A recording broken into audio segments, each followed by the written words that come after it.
October మాసంలో మీనరాశి వారికి ఉండేటువంటి గ్రహగతులను పరిశీలన చేస్తే చాలా కాలం తర్వాత ఈ రాశి వారికి అంటే దాదాపుగా 2 ఏళ్లు పోయాక గురుబలం వచ్చింది. సరే, ఇది పూర్తి స్థాయి గురుబలం కాదు, ఒక 2-3 నెలలే ఉంటుంది అని తెలిసినప్పటికీ కూడా మీరు గమనించండి, ఒక ప్రవాహంలో కొట్టుకుపోతూ ఉన్నటువంటి వాడికి ఊతంగా ఏదైనా ఒక దొంగో, ఒక చెట్టో, ఒక ఓడో దొరికితే వాడికి ఎంత ఆనందంగా ఉంటుంది. అమ్మయ్య, మనం కొట్టుకుపోకుండా ఆగేనరా బాబు అని చెప్పి ఒక క్షణం ఊపిరి పీల్చుకుంటాడు. అలాగే మీనరాశి వాళ్ళకి మూడు మూడు నెలలు వచ్చేటువంటి గురుబలం అంత గొప్పది.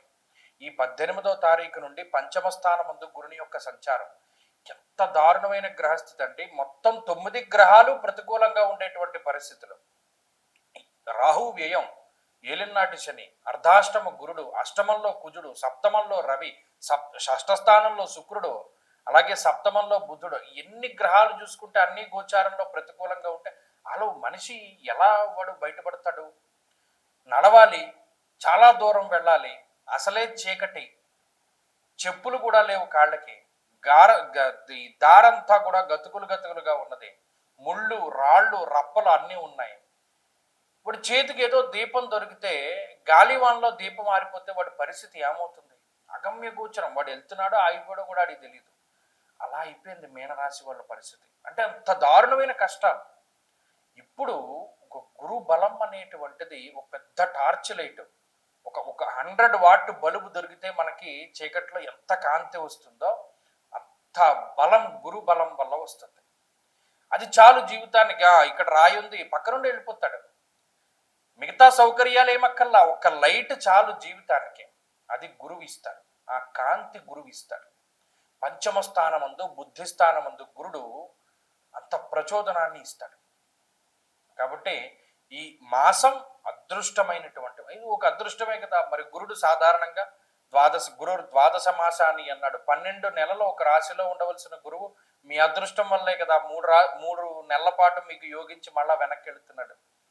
మరింత దారుణమైన గ్రహస్థితులు, అందులో గ్రహణం పట్టింది 12వ స్థానం ముందు. అసలు ప్రశాంతత లేదు, నిద్రపోవడానికి లేదు, సరదాగా ఉండడానికి లేదు. ఎప్పుడు చూడు ఏదో ఒక అసంతృప్తి, భయము, బాధ, అనారోగ్యము, ఖర్చు.